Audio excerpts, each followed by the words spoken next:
hadi nifanay Mandaluyan ikiwa Roseja mahamay Beti siku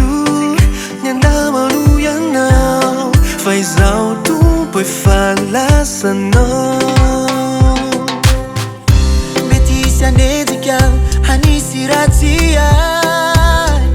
Yanawi adiwai Zauti bahana Beti sisarikai Analabi chano Faz alto Pois fala sana Zauti e fanao Si fuku anao Zautu Pois fala sana Zauti e fanao Si fuku anao Zautu Pois fala sana Zauti e fanao Si fuku anao Zautu Pois fala sana Zauti e fanao Si fuku anao Zautu Pois fala sana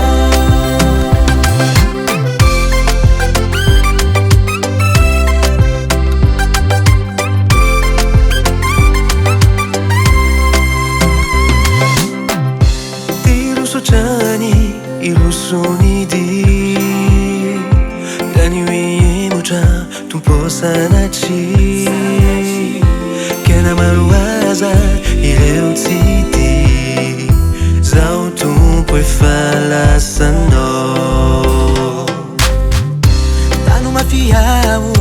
tanu au desu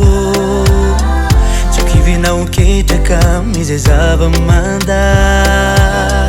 Kanina ichanga ama fisi kwa jan Faz alto,